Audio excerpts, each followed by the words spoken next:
Hey folks, I think I'm live. Once again, welcome to Fiddle Jam Institute, our outlaw fiddle jam, breaking all the rules. I try to share stuff of value with you guys in my humble little studio here. Each week I try and have a theme, whether it be a key to work on and some riffs to try within that key, or a concept. I think last time we did a modular fingering we stumbled on. It was pretty good. Today I'd like to focus on rhythm. Not reading rhythms so much. Reading rhythms is a good skill to have. Even if you don't read notes or read well, at least being able to relax and seeing the one beat chunks is a good skill to have. I'm not going to cover that here today either. I'm going to talk about and work with you on your sense of rhythm. This is a brain thing. It's actually it's parts of your brain connect when you get better at it. I've played with musicians who have better or worse senses of rhythm. And I really truly believe it's a brain thing. And once you experience it, it kind of gets connected in there. Certain little parts connect, and you can suddenly feel and hear it and sense rhythm better and stay with the groove better with the band. You have a deeper sense of grounding with it and about feeling that pulse. So maybe that's something I should talk about first. All these clinics I've done all over the country, I'll ask often, and I've covered this on the website too, the Fiddle Jam Institute website. What is a beat? And kids would kind of look at me like, "What do you mean? What is a beat?" And I said, "It's pretty simple. What is a beat in music? What is a beat?" So always one kid raises his hand. It's a vegetable. In music. Okay. What is it? How do you describe it? Duh, nobody seems to know. I say, come on, give me something. It's drums. No, it's not the drums. It's something more basic than the drums. The drums follow the beat too. Can be no drums in a band and still be a beat, right? It's the DJ doing a beat. No, not that kind of beat. I'm talking something more basic, something that you can tap your foot to. It's your foot tapping. No, it's your foot tap following the beat. So what is the beat? They usually go back and forth for a while and try and figure out something, and somebody will come up with the word pulse. Okay, it's a pulse. All right, very good. So where is the pulse? More deer in the headlight kind of look. We don't know. It's like, it's inside you. Okay, fine. If it's inside you, you might feel the pulse inside you. That's good. How do I get to tap my foot along with your playing if it's inside you? It's like, nobody knows. And so I said, want to give the answer? I stretch it out as far as we can. We delve together. And they go, yeah, we want to know the answer. I said, beats me, pun intended. I don't know either. And I think that's awesome. That's an awesome thing, that no matter how much we play music or know about music or how many fancy gigs we've done or how famous we are, nobody really knows what the most basic thing about music even is. The beat, the pulse. Where is it? How do we share it? It's like this psychic experience of something super basic, which is really pretty neat, I think. It's awesome. And it's humbling to know that, man, even though I've played in front of symphony orchestras and I know all the theory to play gypsy jazz, all these things, it's like I got technique and blah, blah, blah, all these decades of experience. It's like, who cares if you don't know it can't feel the beat, right? And it's like, oh, no matter how much I know, it's not about me or my ego. It's like there's still more stuff it's like, once I die, I'm going to Answerland and go, what is this thing with the beat, right? There's a few other questions I'm saving up for when I die. Anyways, so it's awesome that it's the mystery of music, and it's the mystical part of it that's related to it called rhythm.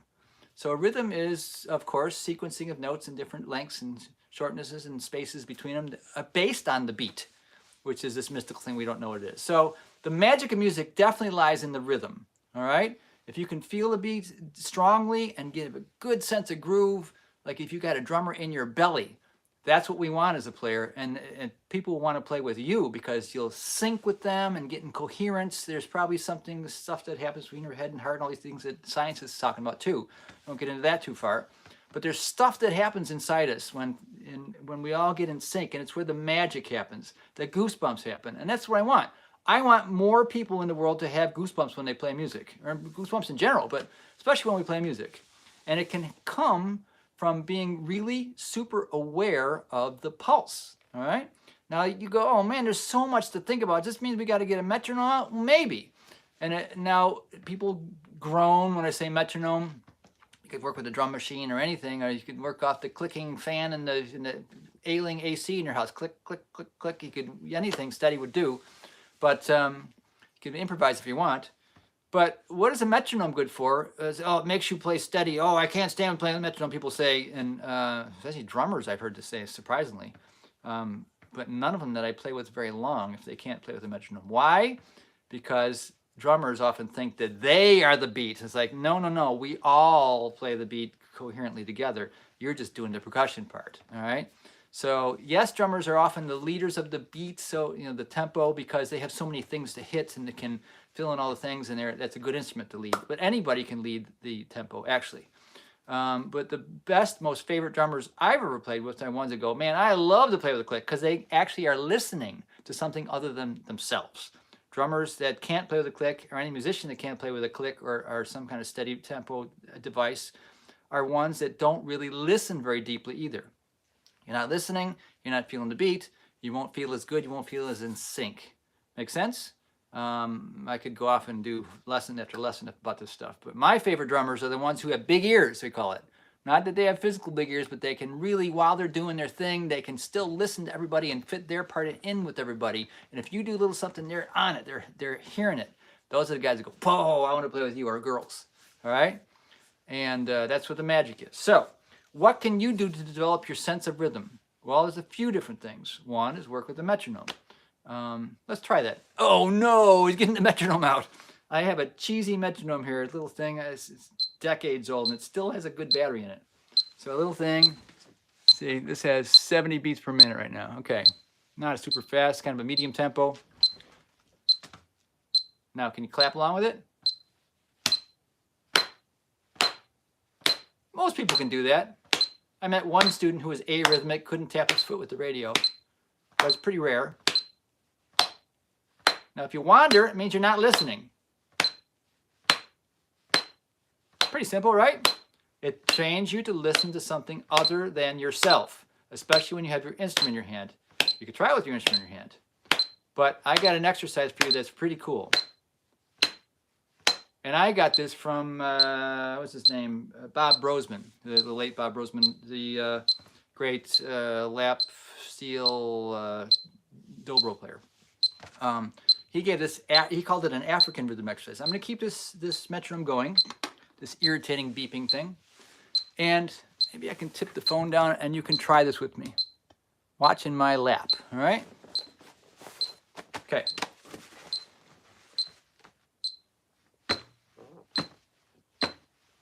Tap if you're sitting down. Left, right, or right, left, doesn't matter. 1, 2, 1, 2, 1. That's simple enough, right? Now can you go with your hands 3 per beat?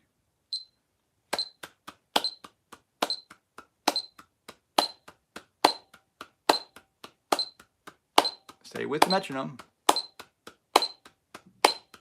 1, 2, 3, 1, 2, 3, 1, 2, 3, 1. That's pretty easy for most people, right? Now can you put it on either leg? 1, 2, 3, 1, 2, 3.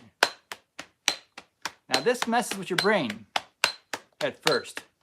Why? Because it's going right, left, right for the first 3, and right, right, and then left, left for the next 3. And don't go 1, 2, 3, 1, 2, 3, 1, 2, 3, or 1, 2, 3, 1, 2, 3, 1. You're not going to hop one hand. It's going to be left and right continually, but in 3s. It's only 2 hands, right? Unless you're some kind of space alien. So 1, 2, 3, 1, 2, 3, 1, 2.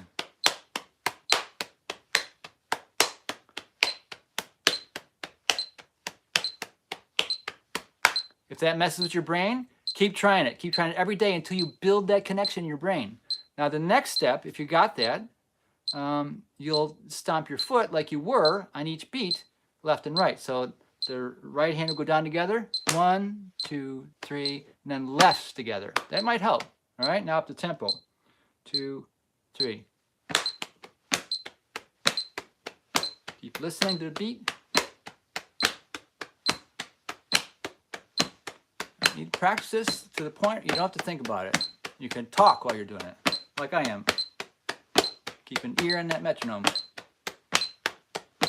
Now we got two things going on at once, which is actually an impossibility in our brains. We can't think about more than one thing at a time, consciously.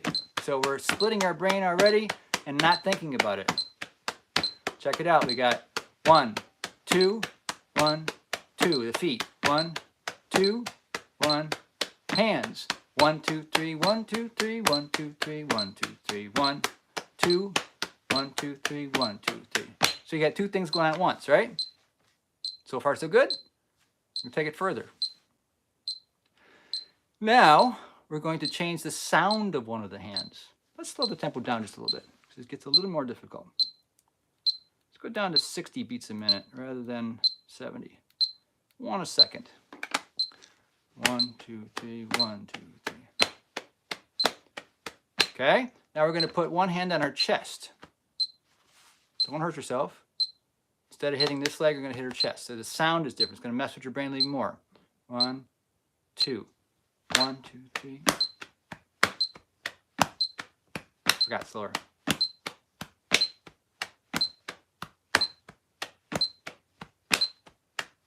it messing with you? You should practice this until you can do it if you can't yet.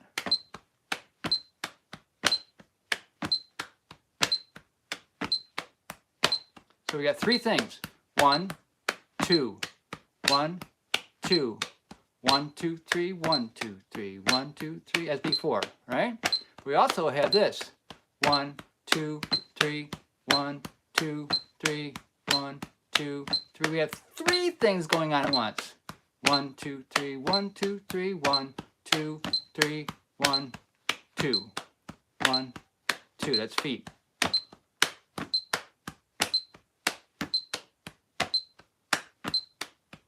One more time. Feet. 1, 2, 1, 2. Hands. 1, 2, 3, 1, 2, 3, 1, 2. Just right hand. 1, 2, 3, 1, 2, 3, 1, 2, 3, and stop. Now that might seem like a studious exercise to do, but players that can't do that kind of thing, I don't play with very long, because their sense of rhythm is weak. And I've found that musicians who do it, there you go, listen harder. They can do stuff, play their instrument, while they're also listening, right? It's an excellent exercise to do. It actually changes something in your brain. I highly recommend it. So let's go on to our instruments. But before I do that, if you've been here before, welcome back. If you're new to my little blabblings, once a week I do on Wednesdays, live session. I am the owner of the Fiddle Jam Institute and the owner of Outlaw Fiddle, and hence the name of this website is, this YouTube channel is Outlaw Fiddle Jam, mix the two together. So, and I will cover educational things about my Fiddle Jam Way Cool Easy Way to Learn How to Book, and the Fiddle Jam Institute website, which has hundreds of lessons for violinists who want to be on the creative side and learn to improvise and jam. Check it out, fiddlejaminstitute.com. I also have violins that I make. I've showed this off before. This is the number one I made. Electric violins. I have a patent pending on the pickup system inside, and it sounds awesome plugged in. I wanted to have an instrument that I could plug into any guitar amp and crank to 11 and sound just like a guitar if I wanted, or be completely crystal clear and dynamic, not nasally like a lot of electric violins sound. Think of more like a Fender Strat electric guitar clean. It could be that kind of clean as opposed to an acoustic guitar plugged in. I'm in the middle of, it's my kind of my side hustle at this point. It's not my main living making instruments, but I have 4 more coming. I just hogged this one out the day before yesterday, so I got more coming. This is a spalted hickory, I believe. I got some different woods. I think I'll try the top out of that, see how it works. Like a poplar on the inside and spalted hickory, so that's going to be on these eventually. I think I'm going to do 4-string this time. I've done all 5 strings so far. That might be daunting for some people. And you watch, I'll report on how it's going. I have some more interesting woods. I have a walnut one coming and some cherry wood that I'm working with. So it should be interesting. And we'll see if there's any differences between the woods. There should be theoretically. So back to rhythm and playing rhythm. Keep an eye on the time. I don't want to go over boards here. So I got my website up. Matter of fact, on the website, there's drone tracks. And in the store, you can purchase these drone tracks or purchase access to them. And there's a download you can get if you like working with this kind of thing. There's in each key, of all the keys there are, I have a wow. You've heard, if you've been here before, you've heard us work with these before. And there's one with a drum beat and a guitar strumming in that key too. So you can practice things to them. So let's, if you want to work with a key, you can work with any key. How about the key of A? A blues. It's the easy zone straight across. Like easy zone is the term I coined with my book. It's when there's two symmetrical fingerings right next to each other. They're super easy. It makes it a no-brainer to jam. You don't have to think about it, what notes you're playing. Just do this fingering.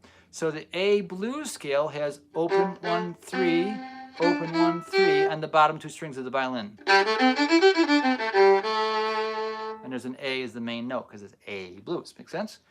But this is one of the rarest keys on the violin that has two of these easy zones. There's another pattern on the A and E strings. Open, low 2, 3. Open, low 2, 3.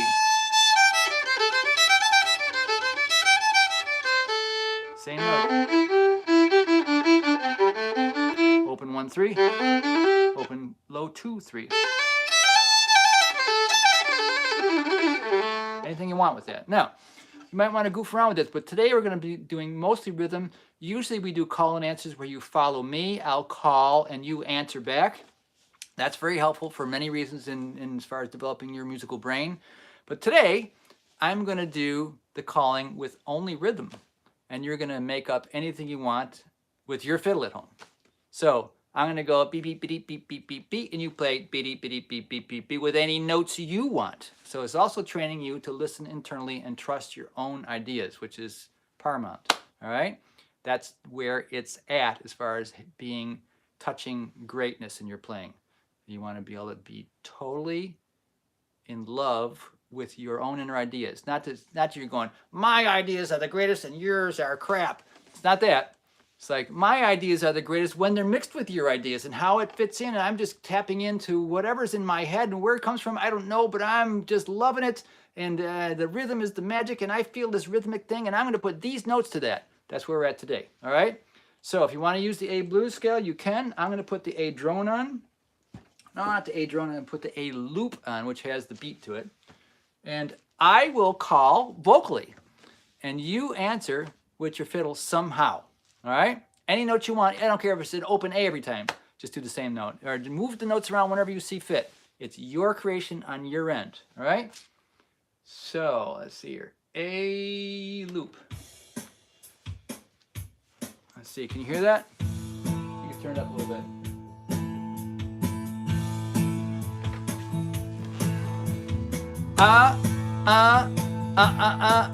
You.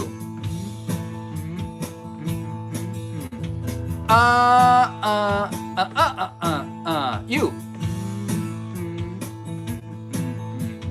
Taka taka dee, taka da dum. Taka taka dun, taka taka dun dum. Taka da da da da da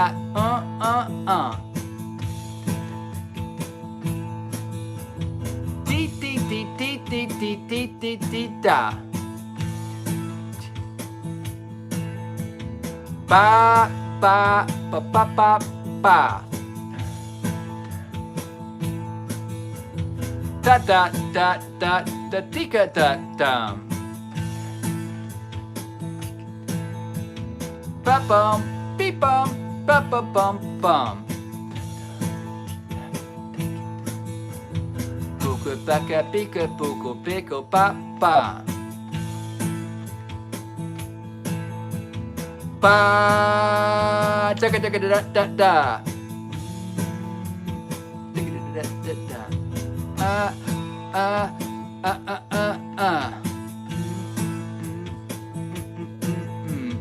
taka taka dee da beep ba ba ba. Da da da da da da da. Da da da da da da da da da da. Da da da da da da da da da da da da da. Da da da da da da da da da da da. Pretty weird. Ba ba ba beep ba beep ba ba ba. Ba beep beep beep beep beep beep beep beep beep beep beep. Ba ba ba ba ba ba ba beep ba ba ba ba. Ba ba ba ba ba ba ba ba ba ba. Da dee dee dee ba ba ba ba ba.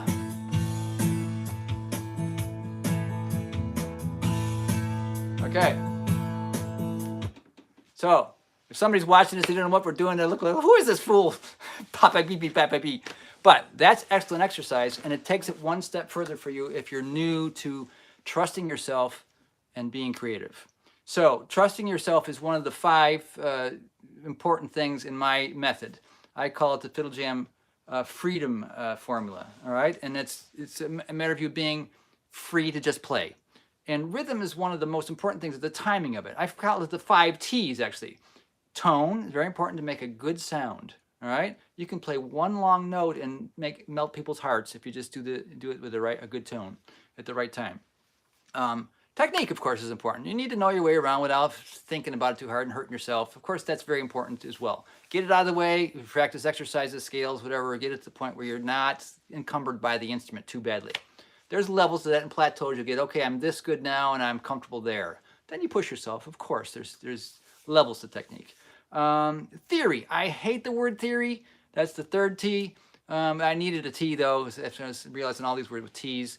It's actually mechanics, music mechanics. How does music work? This is how the chords work. This is how the scales fit to them. And this is how this stuff all fits together.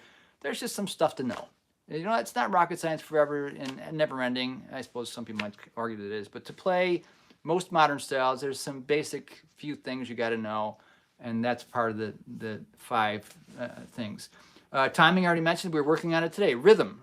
Having a sense of rhythm and having a good groove is really important. And the 5th one, the most important one, is trust. So we got tone, technique, theory, timing, and trust. What does that mean, trust? It means trusting your own inner ideas, which you were.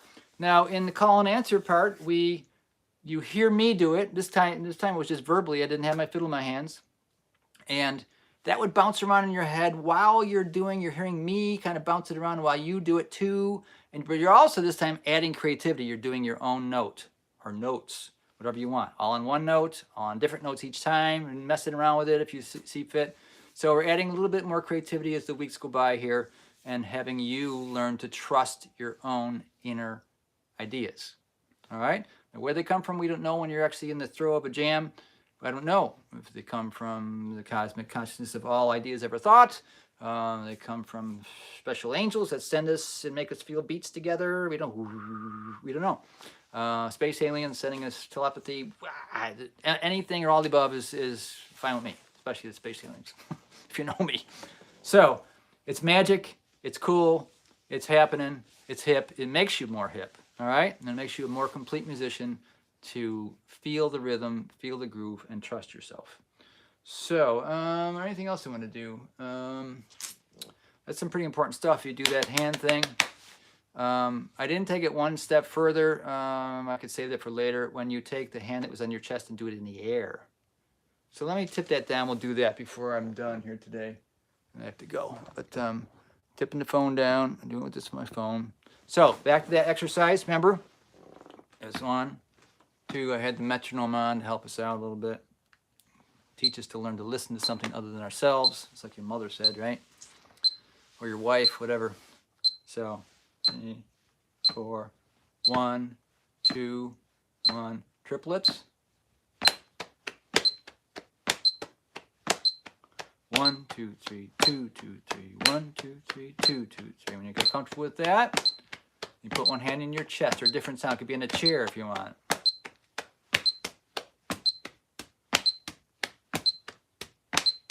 As long as it sounds different. That would be 1, 2, 1, 2. You got triplets. 1, 2, 3, 1, 2, 3, 1, 2, 3. And you got also this quarter note triplet.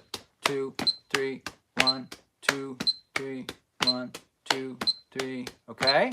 Now we're going to take the armchair hand, put it in the air, silent, the rest. Still got 1, 2, 1, 2, 1, 2, 3, 1, 2, 3, 1, 2, 3, 1, 2, 3, and 1, 2, 3, 1, 2, 3, 1, 2, 3. It really accentuates that quarter note triplet thing. So that's the advanced exercise, as taught by the late Bob Brosman. He was a great guitarist, a cool guy. I got to meet him at an AM show one time. So maybe that's about it today. We could talk about swing rhythms. I know classical musicians have a tough time swinging. It's just not in their experience. Swing is a moving target. If I had to describe swing, it would be looping rather than up and down. So here's my knee again. Here's straight eights. 1 and 2 and 3 and I put both knees up. 1 and 2 and 3 and 4 and 50% each. Exactly halfway, right? Like bouncing on the bed when you're a kid and hitting your head on the ceiling, right? But now, if you want to do swing, it's the loop. Instead of 1 and 2, the weird thing about swing is it's off-sided. An even weirder thing is that off-sided can be moved around. It can be later. Some drummers play that late. It can be about threes, 2, 3, 1, 3, 1, 3, 1, or it can be even straighter. It's never quite exactly, sometimes a little off weird. Africans do a little off weird like that, and so does the African influenced musics, like the blues and African tribal music. In general, if we had to describe it to us overthinking Western, European music oriented, trained people, it's basically 2/3 and 1/3. 1, 2, 3, 1, 2, 3, 1, 3, 1, 3, 1, 3. But in reality, depends on the tempo, depends on the mood, depends on what position you're playing in the band. Because I know I come from Buffalo, New York, where there's a strong Buffalo shuffle scene, the old school R&B guys. And I got to know some of these guys and jam with them and play with them a little bit. And that whole Chuck Berry kind of early rock and roll thing is alive and well in the town of Buffalo and other blue-collar towns like Boston and stuff. Those guys are getting a little old, they're in their 60s and 70s now, or older, but a lot of them. But the piano player would be doing triplets. 1, 2, 3, 1, 2, 3, triplets, right? The drummer would be doing real late, almost sometimes. It would rub against it, even though as long as they ended on a beat together, they're followed together, and the guitar player would almost do straight. Little upside, while there's 1, 2, 3, 1, 2, 3, 1, and the drummer's going, and the guitar player's going, little rusty, ragged twos. So, and all this stuff would land on the beat together. And if you could not do that, you were not hip in the club. So, but it takes a lot of listening, a lot of exercise, a lot of practice to get to these weird things that can't be written. And those are the things I personally love. It's the rebel in me, the outlaw in me. I love it when you can't exactly explain it and you can't exactly quantify it. You just got to feel it and do it. That's the magic for me, personally. Classical musicians, they lose that somewhat, but there is, even in waltzes and stuff, they have to interpret things weird. So you should be hip. Everybody should be hip to that idea a little bit. So live the rebel in you, live the outlaw in you, and embrace it, and you'll be a stronger musician and have better goosebump factor, I think, in your life. And through the magic part, rhythm is the key to a lot of this stuff. So hope that helps. And if it does, say so in the bottom, or if it doesn't, say, boy, you're an idiot. Feel free to tell me whatever you want. I love response, and see you next time.